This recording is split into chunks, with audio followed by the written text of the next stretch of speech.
हरे राम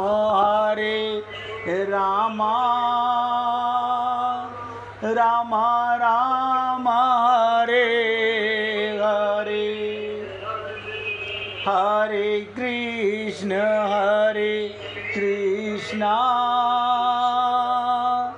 कृष्ण कृष्ण हरे हरे, हरे राम राम राम हरे हरे, हरे कृष्ण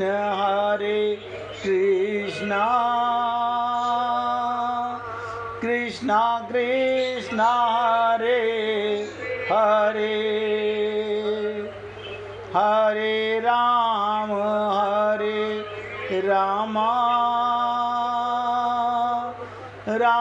राम हरे हरे। सभी पुण्य आत्मा एक लीला के साथ में आगे चर्चा शुरू करेंगे।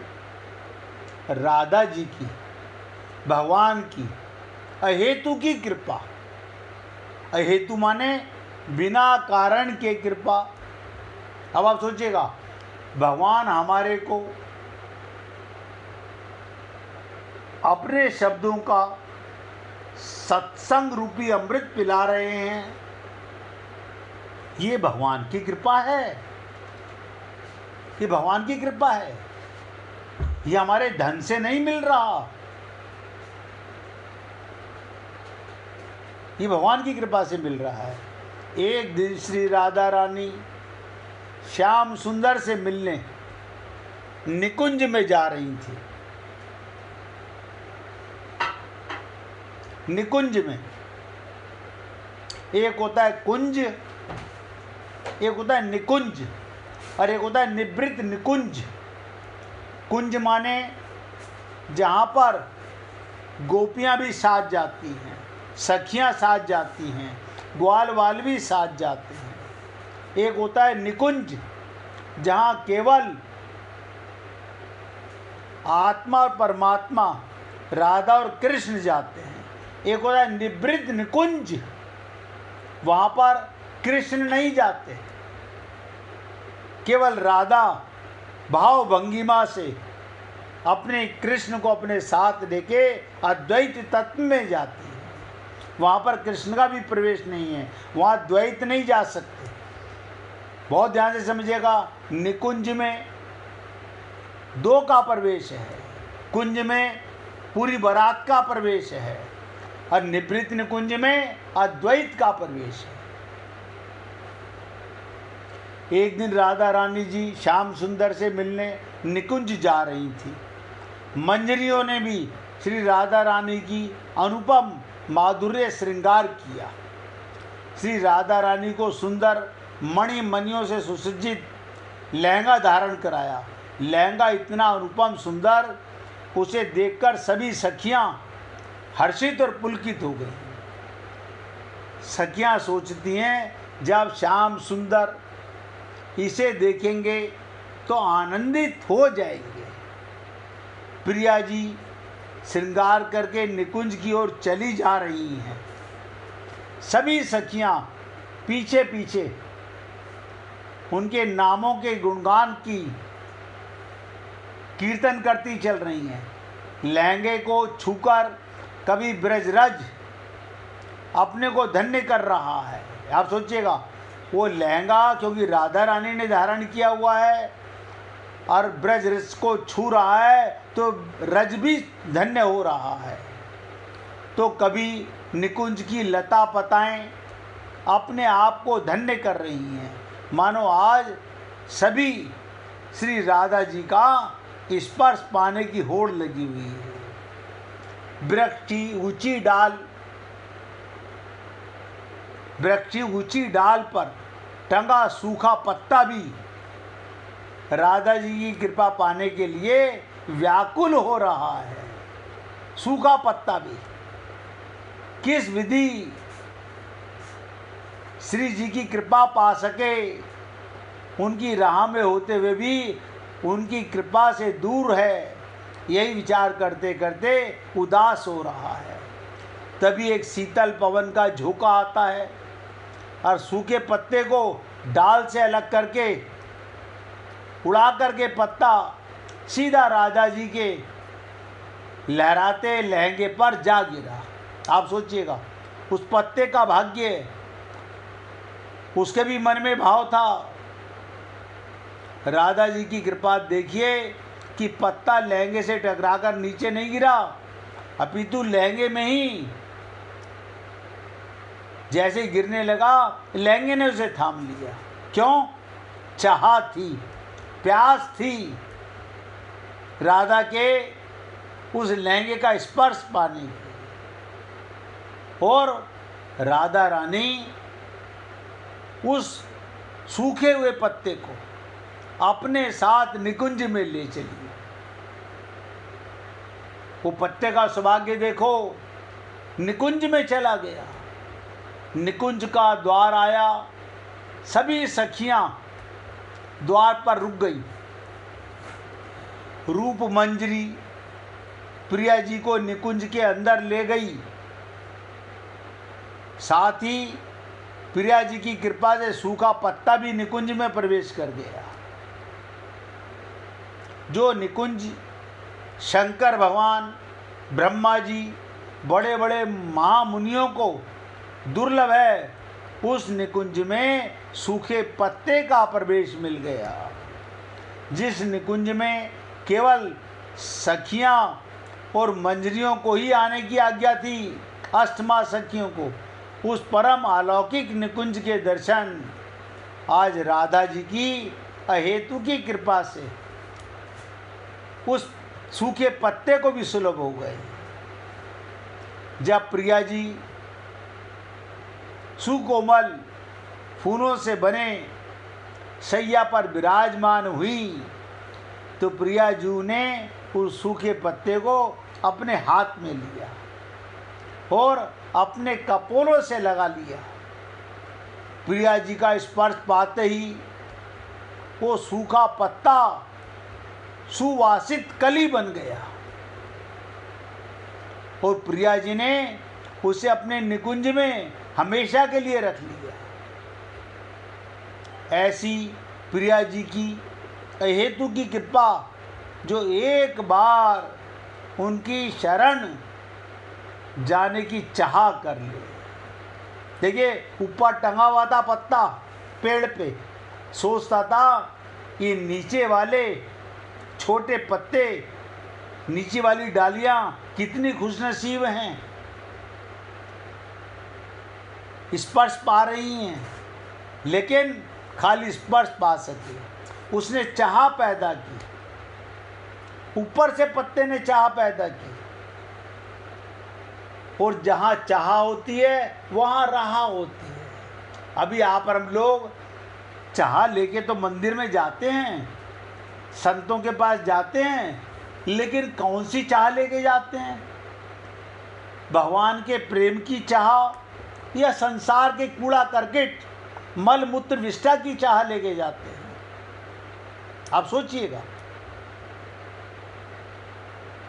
मंदिर में जाना पाप नहीं, चाह कैसी है, क्या पाने के लिए जाना चाहते हो? तो जो एक बार प्रिया जी की हेतु की कृपा उनकी शरण में आ जाए, हमेशा हमेशा के लिए उसे अपने आश्रय ले लेती है। शरणागति का कमाल है। कहते ना, जो जा की शरण गयो वापे वा की लाज। भगवान कहते हैं शरणागति होने के बाद आपका योग क्षेम मैं वहन करूंगा, सब कुछ मैं करूंगा, आप कुछ नहीं करोगे। आज देखिएगा उसी सूखे पत्ते को राधा जी ने अपने कपोल से लगाया और कली रूप में सुगंधित देने लगा। स्पर्श पाते ही आनंद में जड़ से चेतन हो गया और उसे राधा जी ने अपने निकुंज में रख लिया। इसका क्या मतलब? चाह पैदा करो, भगवत प्रेम की चाह, उनसे दिखावा नहीं। लोग वीडियो बनवाते रहते हैं, फेसबुक पर डालते रहते हैं। मैं कई बार सोचता हूँ ये फेसबुक पर कौन देख रहा है, कौन बनवा रहा है और कौन देख रहा है? प्रदर्शन कर रहे हैं हम अपना। भगवान की दृष्टि में जाएं, ऐसी चाह पैदा करो, दुनिया को दिखाने के लिए नहीं। अब बहुत ध्यान से सुनिएगा, कर्मों का तत्व तो मैंने आपको बता दिया।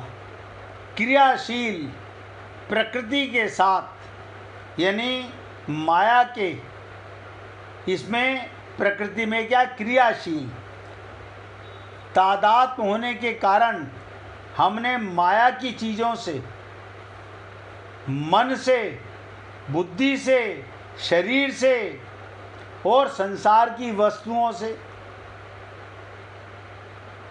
अपना संबंध होने के कारण मनुष्य मात्र में कर्म करने का वेग रहता है। कर्म करने का वेग तो रहता है, धर्म का वेग छूट जाता है, धर्म का वेग खत्म हो जाता है। कर्म तो सारा संसार कर रहा है, वो क्षण मात्र भी कर्म किए बिना नहीं रहता। रात को व्यापार से घर आकर के मन में, खोपड़ी में व्यापार चलता रहता है। संसार में वो देखता है कर्म करने से ही वस्तु की प्राप्ति होती है, वो वस्तु को ही सिद्धि समझता है। यानी मिट्टी के घरौंदे इकट्ठे करके वो प्रसन्न होता रहता है। इसी कारण वो परमात्मा की प्राप्ति भी कर्मों के द्वारा करना चाहता है। अब वो क्या करे?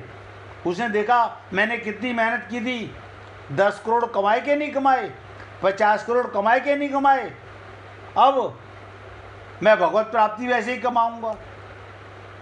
कर्म से भगवत प्राप्ति नहीं होती है। अभी नरेंद्र भाई ने क्या कहा? अगर प्रत्येक कर्म धर्म बन जाए तो प्रत्येक धर्म में भगवत प्राप्ति हो गई। लेकिन धर्म कौन करता है? स्वार्थ का कर्म वो केवल कर्म रह जाता है, कर्म योग नहीं हो पाता, धर्म नहीं हो पाता। तो परमात्मा की प्राप्ति भी बड़े बड़े यज्ञ करते हैं, बड़े बड़े। हमें तो पंडित जी को ऐसा काम लगाओ, ऐसी चीज बताओ, 10-20 लाख रुपए लगाएं, मोहल्ला देखे और 10 करोड़ रुपए कमाए जाएं। पंडित भी सोचता है बहुत बढ़िया सेठ फंसे, 10 लाख खर्च करेंगे तो 1 लाख तो मेरी जेब में भी आएगा। हम भी खुश, वो भी खुश, वो भी मायाबद्ध, हम भी मायाबद्ध। अब परमात्मा नतीजा ठन ठन गोपाल। ध्यान दीजिएगा, इसी कारण वो परमात्मा की प्राप्ति भी कर्मों के द्वारा करना चाहता है, परंतु वो उसकी महान भूल है। हम सबकी अपनी अपनी भूल को पहचानो। आपकी किसी नौटंकी से, किसी दिखावे से, किसी छलावे से भगवान प्रसन्न नहीं होते। बुरा ना माने, कड़वे शब्द हैं, कड़वी बातें बोलनी पड़ती हैं, कारण कि नाशवान कर्मों के द्वारा नाशवान वस्तु की प्राप्ति होती है। नाशवान कर्म से नाशवान वस्तु की प्राप्ति होगी, अविनाशी की प्राप्ति नहीं होती। अविनाशी की प्राप्ति नहीं होती। अविनाशी की प्राप्ति कर्मों से संबंध विच्छेद होने पर। कर्म करो मगर उससे अपना संबंध मत मानो। भगवान का व्यापार करो, धर्म हो गया। अपना करोगे तो पाप हो गया। इतनी सी बात है। अगर भगवान के निमित्त जो काम करते हो वो धर्म हो जाता है। स्वार्थ के चक्कर में आपको और हमको पता नहीं चलता, जाने अनजाने में हम पाप पर पाप, पाप पर पाप, पाप पर पाप, पिछले जन्मों के पाप तो मिटे नहीं, इस जन्म में हमने और पाप इकट्ठे कर लिए।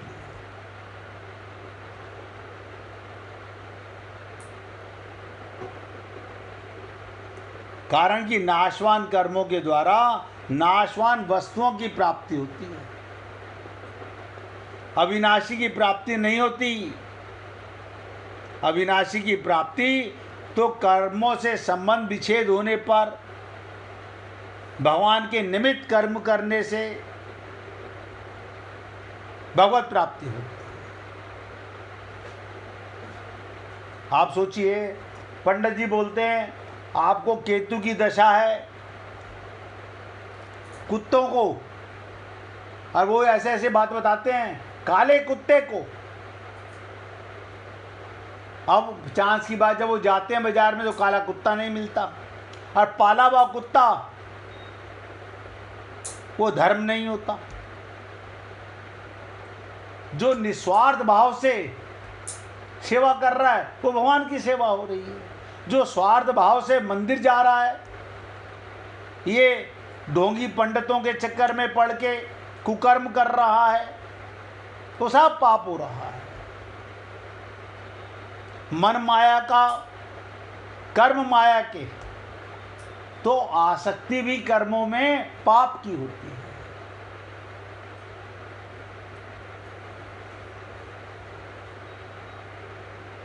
अविनाशी की प्राप्ति तो कर्मों से संबंध विच्छेद होने पर, अविनाशी परमात्मा को पाना चाहते हो, कर्मों से संबंध विच्छेद होने पर होती है। कर्मों से संबंध विच्छेद कर्म योग, ज्ञान योग की अपेक्षा भी सरलता से होता है। क्यों? हमें ज्ञान मिले ना मिले, कर्म तो सब करते हैं। देखिए, ज्ञान योग से भी ज़्यादा कर्म योग को भगवान श्रेष्ठ मानते हैं, क्योंकि सब करते हैं। कारण कि कर्म योग में स्थूल, सूक्ष्म और कारण तीनों शरीर से होने वाले संपूर्ण कर्म। अब ध्यान दीजिएगा, मैंने मन से कर्म किया, बुद्धि से कर्म किया, अंतःकरण से भाव पैदा किया, स्थूल शरीर से, इंद्रियों से कर्म किया, तीनों शरीर से होने वाले संपूर्ण कर्म अगर निष्काम भाव पूर्वक है, निष्काम, सकाम नहीं। हम लोग सकाम तो सारा दिन करते हैं, अपने बेटे का काम कर रहे हैं, अपने पति का काम कर रहे हैं। अरे बाबा, तुझे पता ही नहीं कौन पति और कौन बेटा, तू ये कह करके वो पाप कर रहा है। अब गुरु क्या खोपड़ी खोल के समझाएं? सोच के देखो, नहीं मानते। मैंने कहा निष्काम भावपूर्वक कर्म करने से, संसार के हित के लिए होने से, कर्मों का प्रवाह संसार की तरफ हो जाता है और अपना प्रवाह संबंध विच्छेद हो जाता है। प्रत्येक कर्म भगवान के निमित्त करो, धर्म हो गया। अपने पराये का भेद खत्म करो। आपके घर में माता हैं, परमात्मा का रूप मानो, जो भी है सबको परमात्मा का रूप मानो। आप शरीर का संबंध मानते हो, ये पाप है। मिट्टी का संबंध मानते हो, आत्मा का संबंध मानो तो परमात्मा का संबंध है। वो आपका नौकर भी है, वो भी परमात्मा का संबंध है। ये विवेक, इसे कहते हैं विवेक। और जो हम करते हैं उसे कहते हैं बुद्धि।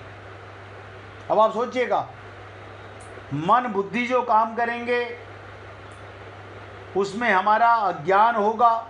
विवेक जो होगा वो सत और असत को सोच के करेगा। हमारा विवेक क्यों नहीं जागा? हम बुद्धि को ही विवेक कह लेते हैं, वो विवेक नहीं है। यहाँ भगवान ने माम इति पदों से कहा, पूरी ताकत लगा के समझिएगा, ये भाव प्रकट किया कि मनुष्य कर्मों के द्वारा जिसकी सिद्धि चाहता है वो परमात्मा तत्व स्वतः सिद्ध नित्य प्राप्त है। आप यज्ञ करके कौन से परमात्मा को प्राप्त करोगे? आप उपवास करके कौन सा भगवान लेने वाले हो? वो तो पहले से ही मिला हुआ है। अब आप सोचो, लगाओ खोपड़ी, आपने जितने भी कर्म किए भगवत प्राप्ति के लिए तो भगवान तो पहले से ही मिला हुआ है।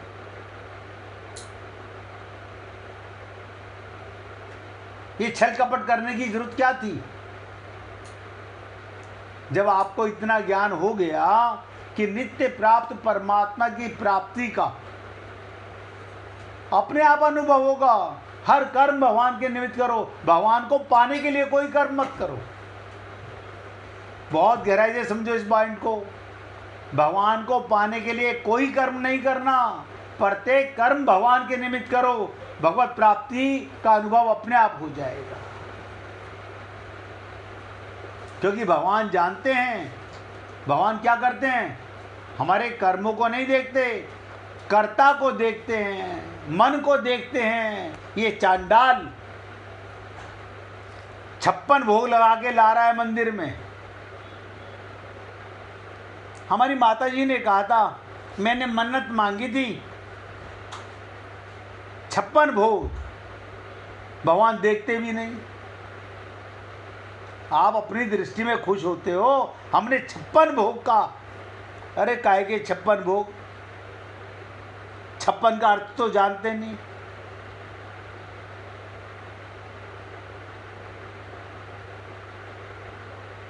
सब धोखा चल रहा है। और इससे अब तो पंडित जी भगवान मिलेंगे ना। हाँ, क्यों नहीं मिलेंगे? हम भी अप्रोच करेंगे, पंडित जी कहेंगे, हम खुश हो रहे हैं। मूर्ख से मूर्ख मिले, दे घूसा दे लात। तुम पाप का धन, वो पंडित भी पापी तुम्हारे इस धन कमा रहा है। और हम खुश हो रहे हैं दोनों बैठे हुए। वो हमें बेवकूफ़ बना रहा है, हम पब्लिक को बेवकूफ़ बना रहे हैं। भगवान कहते हैं माम इति, ये भाव प्रकट किया कि मनुष्य कर्मों के द्वारा जिसकी सिद्धि चाहता है वो परमात्मा तत्व तो नित्य प्राप्त है। आप काहे की सिद्धि करना चाहते हो? स्वतः सिद्ध वस्तु के लिए करना कैसा? भगवान को पाने के लिए कुछ नहीं करना। जो कर्म करना है वो संसार के लिए करना है, निमित्त भगवान के करना है, भगवत प्राप्ति के लिए कुछ नहीं करना। जो वस्तु प्राप्त है उसे प्राप्त करना कैसा? करने से तो उस वस्तु की प्राप्ति होती है जो पहले से अप्राप्त हो। अब ये खोपड़ी के परखच्चे खोलो अपने, जो पहले से मिला हुआ है, जो पहले से मिला हुआ है उसे पाने के लिए सारा संसार कर रहा है। आज 4 धाम की यात्रा खुली हुई है। ओ क्या पूछो, योगी जी ने बेवकूफ़ बनाया। कुंभ के अंदर 60 करोड़ लोगों को गोता लगवा करके पापी बना दिया। अब बड़े खुश हो रहे हैं, हम तो कुंभ में नहाई आए। कुंभ में नहाने से अज्ञान मिटा क्या? ना, मिटा तो नहीं। अब जाना तो पड़ता है ना, लोग देखा देखी तो कि शायद कुछ हो जाए। ये सब छल कपट है। 1 मिनट भगवान का कीर्तन करो, फिर आगे चर्चा करेंगे। श्री राधे गोविंदा, मन भजले हरि का प्यारा नाम।